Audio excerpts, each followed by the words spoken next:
अस्सलाम वालेकुम dear viewers. Part 1 computer science में हमारा आज का स्प्रेडशीट प्रोग्राम वाले चैप्टर में से आज का जो लेक्चर होगा that will be formatting the cells. हम इसमें देखेंगे कि हम स्प्रेडशीट के अपने एप्लीकेशन सॉफ्टवेयर प्रोग्राम के जो हमारे पास सेल्स हैं उनको कैसे फॉर्मेट दे सकते हैं, उनको फॉर्मेट कैसे करेंगे, उनको कस्टमाइज कैसे करेंगे। It means that we will talk about the formatting and customizing the data. हम डाटा को बेसिकली कैसे कस्टमाइज कर सकते हैं, कैसे उसका फॉर्मेट सेट कर सकते हैं, इस लेक्चर के अंदर हम ये सब कुछ डिस्कस करने वाले हैं। जिस तरह से सिमिलरली हम लोगों ने पढ़ा था भाई कि हमारे पास एक वर्ड प्रोसेसर है, तो वर्ड प्रोसेसर के अंदर हम लोग क्या करते थे। देखिए, हमने वर्ड प्रोसेसर के अंदर एमएस वर्ड के बारे में पढ़ा, तो स्टूडेंट्स उसके अंदर हमारे पास लिखा हुआ जितना भी डाटा था हम उस डाटा को फॉर्मेट दे सकते थे। हमने पूरे पेज को फॉर्मेट देना है, चाहे हम लोगों ने सिर्फ सिलेक्टेड टेक्स्ट को हमने कोई फॉर्मेट देना है, तो हम ये सारे काम आसानी से कर सकते थे। सिमिलरली आप जब एक्सेल के अंदर, जब स्प्रेडशीट सॉफ्टवेयर के अंदर अपना डाटा एंटर करते हो तो उस डाटा को भी जो है वो कुछ फॉर्मेट देने की कभी कभार हमें जरूरत पड़ जाती है। जैसे कि अगर हमारे पास एक शीट है, उस शीट के अंदर मैंने क्या किया जी, टॉप की रोज के अंदर यहां पर एक टाइटल लिख दिया। ओके, टाइटल की मैंने सपोज हेडिंग दे दी है, यहां पर मैंने लिख दिया जी नंबर 1, यहां पर लिख दिया मैंने नंबर 2। ये मेरे कस्टमाइज्ड सारी चीजें हैं, ये मैं खुद से लिख रहा हूं। तो मैं चाहता हूं कि इसका बैकग्राउंड चेंज किया जाए। ओके, मैं चाहता हूं ये टेक्स्ट जो है ये मेरा बोल्ड नजर आना चाहिए, ये मेरा बोल्ड और इटैलिक नजर आना चाहिए। तो मैं जिस तरह की भी चेंजिंग्स इन लेबलिंग के ऊपर चाहूं, यानी कि क्योंकि बेसिकली अभी तो मैं बात कर रहा हूं टेक्स्ट की, ये हमारा लेबल है। ओके, हम लेबल को भी बदल सकते हैं और इसके अलावा अगर हम चाहें तो हम अपने सेल को भी फॉर्मेट दे सकते हैं, क्योंकि इसके साथ ही हमारा एक छोटा सा शॉर्ट क्वेश्चन, छोटा सा टॉपिक होगा सेल फॉर्मेटिंग का। तो एक्चुअली हम दोनों के बारे में बात कर रहे हैं कि भाई पहले तो हम बात करते हैं कि जो हम लेबल वगैरह करते हैं, ये सारा टेक्स्ट लिखते हैं, इसको कैसे चेंज किया जा सकता है। तो सिंपली भाई उसके लिए हमारे पास फॉर्मेटिंग टूल बार है। हम उस फॉर्मेटिंग टूल बार के अंदर मुख्तलिफ ऑप्शंस देखते हैं। इसका तरीका पता है क्या स्टूडेंट्स? देखें, कुछ तो होते हैं जनरल से फॉर्मेट्स, जैसे कि बोल्ड का, इटैलिक का, और कुछ कलरिंग, बैकग्राउंड कलरिंग, या आपने टाइप फेस जो है फ्रंट साइड पे जो आप ये लिखते हो, कुछ भी जो भी लेबल या जो भी आप टेक्स्ट लिखते हो उसका कलर वगैरह चेंज करना हो, तो उसके लिए जो सिंपल सा टूल बार होता है यदि फॉर्मेट टूल बार के अंदर ही यहां पर मौजूद होता है साइड पे, इस जगह पर इटैलिक का ऑप्शन, बोल्ड का ऑप्शन, इसके अलावा अंडरलाइन का ऑप्शन, ब्ला ब्ला जो भी है।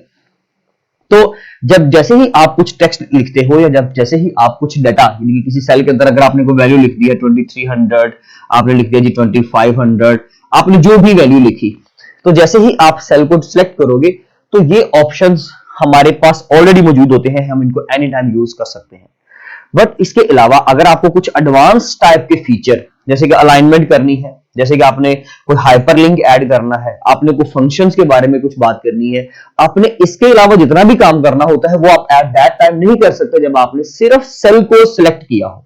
देखिए, अगर मैंने इस वक्त इस सेल को सिलेक्ट किया हुआ, अब ये तो हमें इसके बारे में बहस करने की जरूरत नहीं है कि हम सेल को सिलेक्ट कैसे करते हैं। भाई सिंगल लेफ्ट क्लिक से हम वो उसको क्या कर लेंगे, सिलेक्ट कर लेंगे। अगर किसी को इन चीजों के बारे में नहीं पता तो वो इस चैप्टर के प्रीवियस लेक्चर्स को जाके देख सकता है।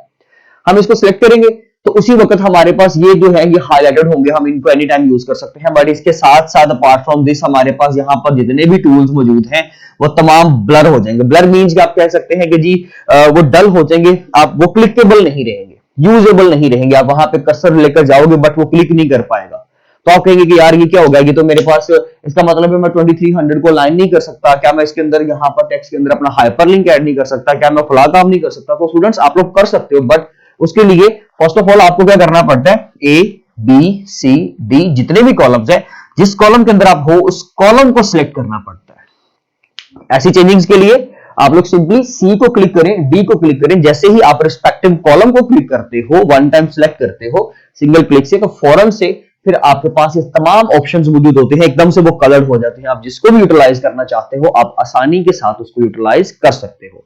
तो ये तो जी है हमारे पास फॉर्मेटिंग टूल बार की, जिसके अंदर हम कलरिंग चेंज कर सकते हैं, हम अपने टेक्स्ट को अलाइन कर सकते हैं, हम अपनी वैल्यूज को अलाइन कर सकते हैं, सेंटर अलाइन करें, लेफ्ट कर लें, राइट कर लें, वो हम इंशाल्लाह अपने किसी नेक्स्ट लेक्चर में डिस्कस भी करने वाले हैं। तो इसी तरह से हम मल्टीपल टाइप्स के जो फीचर्स हैं वो इसके ऊपर जो है वो मुख्तलिफ किस्म की प्रॉपर्टीज जो है वो इसके ऊपर देख सकते हैं। जो भी हम करना चाहे वो हम कर सकते हैं। कुछ चीजें ऐसी हैं जो हम अपनी डिजायर के अकॉर्डिंगली करना चाहते हैं, तो उसके लिए हम कस्टम फॉर्मेट्स को यूज कर लेते हैं, वो भी हमारा नेक्स्ट आने वाला लेक्चर होगा। ओके, तो खैर ये हमारे पास कुछ स्टैंडर्ड से हमारे पास टूल्स हैं जिनको हम यूटिलाइज करके अपने टेक्स्ट को फॉर्मेट दे सकते हैं। इसके साथ साथ अगर सपोज कर लें हम बात करते हैं सेल फॉर्मेटिंग की, सेल फॉर्मेटिंग में भी कुछ टूल्स मौजूद हैं। आप ऐसे एग्जांपल ले लें कि जैसे हमारे पास ये 2500 है, मेरे पास अमाउंट बहुत ज्यादा है, जैसे कि 25 के बाद जीरोस की जो तादाद है वो ज्यादा है। लाइक मैं यहाँ पे फिर जीरो टाइप करता हूँ, जीरो टाइप करता हूं, तो आप जैसे जैसे जीरो टाइप करते जाओगे आपका ये सेल एक्सपैंड करता जाएगा, ये सेल आपका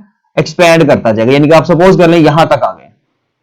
ओके, ऊपर से आपका हाईलाइटेड सेल जो है, जो कॉलम है वो सी ही रहेगा, उसका एड्रेस नहीं बदलेगा। आप अगर आपकी रेंज जीरो लिखते लिखते लिखते लिखते यहां तक आ गई है तो डजंट मीन दैट कि you are in the D column और इन ई कॉलम, नो, आप अभी सी में ही हो, क्योंकि आपने जहां से इनिशियलाइज किया था आप उसी सेल के अंदर अभी तक मौजूद हो।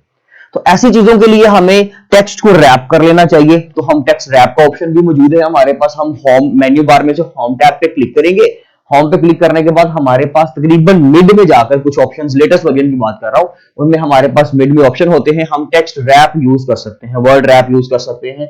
जैसे ही आप रैपिंग यूज करते हो तो क्या होता है कि आपके जितने भी ये जीरोस होंगे ये ऑटोमेटिकली क्या होगा कि आपके सेल की विड्थ नहीं बढ़ेगी, आपके सेल की हाइट बढ़ना शुरू हो जाएगी। इस तरह से जैसे कि आप समझ लीजिए सेल ऐसे ही रहेगा बट उसकी हाइट बढ़ेगी और जीरोस नीचे लिखना शुरू हो जाएंगे। इस तरह से आप जैसे जैसे टाइप करते जाओगे आपका सेल हाइट वाइज बढ़ता जाएगा, तो वो रहेगा तो कॉलम सी में, फिर आपको मिस्टेक भी नहीं होगा, आपको प्रॉब्लम भी नहीं होगी, आप ये समझने में कभी भी गलती नहीं करेंगे कि I am not in C, actually you are in C. आप पहले भी सी में थे और अभी भी आप सी कॉलम के अंदर ही हो, बट आपको फिर भी क्लियर अंडरस्टैंडिंग रहती है। तो आप टेक्स्ट रैप का ऑप्शन मौजूद ये यूटिलाइज कर सकते हैं इस तरह से। अदरवाइज इसके अलावा हम अगर कुछ फॉर्मेट्स यूज करें तो फॉर्मेट से हमें हमारे पास जनरल फॉर्मेट्स कुछ मौजूद है। जनरल फॉर्मेट में हमारे पास स्टूडेंट्स याद रखिएगा उसका क्या मेथड है जी, सिंपली हम लोग इंसर्ट पे क्लिक करें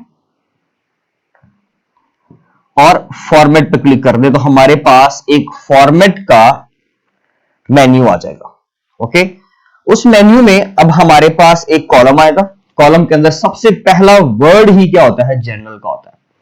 जनरल के नीचे नंबर है, करेंसी है, टाइम है, डेट है, मुख्तलिफ हमारे पास मॉड्यूल्स मौजूद हैं। हम जिस मॉड्यूल के अकॉर्डिंगली काम करना चाहे वो हम कर सकते हैं। तो ये जनरल फॉर्मेट्स हैं, अगर आप इनको चेंज करना चाहें तो आप जनरल पे क्लिक करें और जो भी चेंजिंग्स आप लोग चाहते हो, जैसे कि हम लोग क्या करते हैं जब जनरल फॉर्मेट्स को अक्सर यूज करते हैं स्टूडेंट्स, तो ये होता है कि जब हम कॉलम को सिलेक्ट करेंगे इस वक्त तो हमारे पास ये 25 समथिंग जो भी है, इसके साथ सपोज कर ले नंबर ऑफ जीरोस 10 है, तो ये ऑटोमेटिकली साइंटिफिक नोटेशन के अकॉर्डिंगली लिखा जाएगा।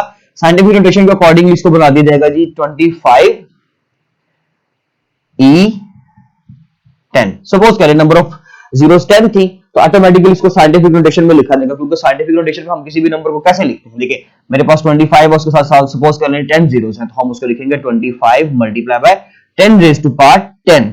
लेकिन जब हम लोग एक्सेल में बात कर रहे होते हैं तो एक्सेल इसमें मल्टीप्लाई की जगह पर, और आप जो 10 रेज़ टू पावर समथिंग की बात करते हो वो उसको e की पावर में यूज करता है, वो उसको e कंसीडर करता है और e लिखकर एक्सपोनेंट यानी कि बेसिकली e लिखने के बाद वो आपकी पावर लिख देगा 10। तो इसका मतलब है 25 multiply by 10 raise to power 10, यानी कि 25 के साथ कितनी जीरोस है, 10 जीरोस है, जिससे आपका सेल कभी भी स्पैन नहीं करता, आपका सेल भरता नहीं है, साइज में एक्सपैंड नहीं करता, तो आसानी से आपकी अमाउंट यहां पर लिखी जा सकती है। तो ये मेथड है जी हमारे पास फॉर्मेट्स यूज करने का। इंशाल्लाह नेक्स्ट लेक्चर में कस्टमाइज करके किस तरह से फॉर्मेट्स को यूज करना है उसके बारे में देखेंगे। तब तक के लिए स्टूडेंट्स अल्लाह हाफिज।